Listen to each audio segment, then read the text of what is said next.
Hi అందరికీ నమస్కారాలు.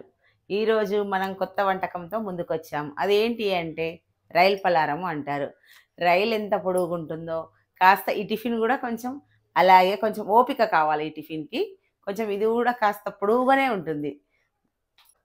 ఇది చేసే విధానము, దీని ప్రాసెసింగ్ మొత్తం మీకు చూయిస్తాను.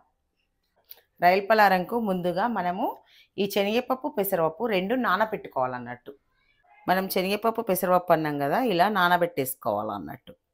రైలు పలారంకు కావాల్సిన పిండి ఏంటంటే బియ్యం పిండి. మనం బియ్యం పిండిని ఒక్క గ్లాస్ బియ్యం పిండి పోసుకుంటే ఒక్క గ్లాస్ కూడా వాటర్ పడుతుంది. ఎన్ని గ్లాసుల బియ్యం పిండి పోసుకుంటే అన్ని గ్లాసుల నీళ్ళు మనం గిన్నెలో పోసేసుకోవాలా. గిన్నెలో నీళ్లు పోసేసి మరిగిన తర్వాత ఈ పిండి వేసేసుకొని కలుపుకోవాలి. పిండిని ఉప్పుకోవాలన్నట్టు. చూపిస్తాను మీకు. నేను 2 గ్లాసుల బియ్యం పిండి తీసుకున్నాను. దానికి 2 గ్లాసుల వాటరు పెట్టేశాను. దాంట్లో కాస్త కొంచెం సాల్ట్ వేసుకోవాలి దీంట్లో.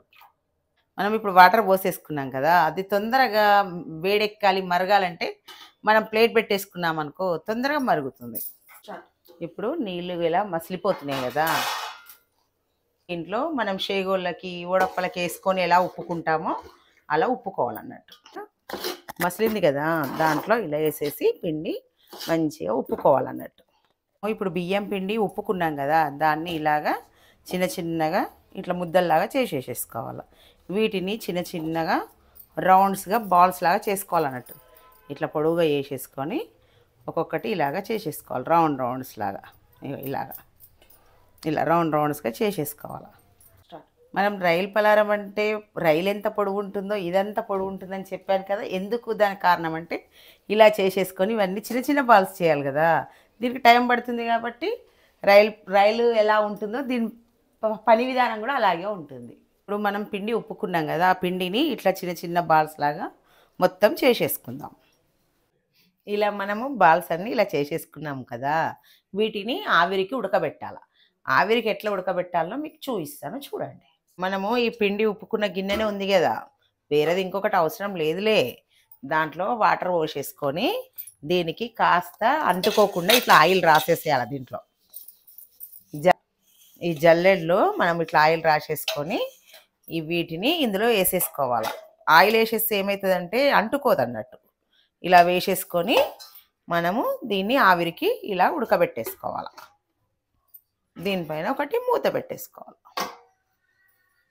మనం ఇవి పెట్టేసుకున్నాం కదా, ఇవి ఒక 10 మినిట్స్లో అయిపోతుంది. ఎందుకంటే 10 మినిట్స్ కాగానే మనకు కొంచెం కలర్ అనేది కొంచెం బ్లాక్నెస్ వస్తుంది, మనకి ఏర్పడిపోతుంది. 10 మినిట్స్ అయితే సరిపోతుంది. ఆ తర్వాత ఆఫ్ చేసేస్తే చాలు. నేను చెప్పాను కదా, 10 మినిట్స్ తర్వాత ఇలాగా కొంచెం చేంజ్ అవుతుంది చూడు, బ్లాక్నెస్ వస్తుంది. ఇలా కాగానే తీసేసేయాలి.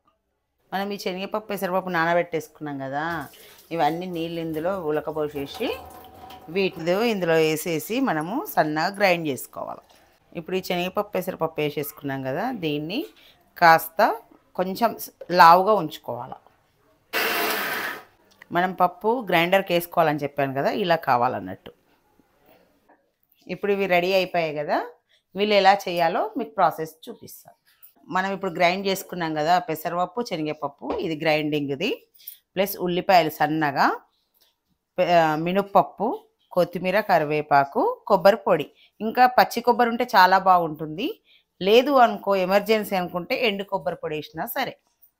కాస్త కొంచెం మందంగా ఉన్నది తీసుకుంటే మంచిగా ఫ్రై అవుతుంది అన్నట్టు. దేనికైనా కొంచెం మందంగా ఉన్నదే తీసుకోవాలి. దీంట్లో ఆయిల్ వేసేసుకుందాము. మనము నూనె వేసేసుకున్నాం కదా, ఆ తర్వాత ఆవాలు, జీలకర్ర, కాస్త అల్లం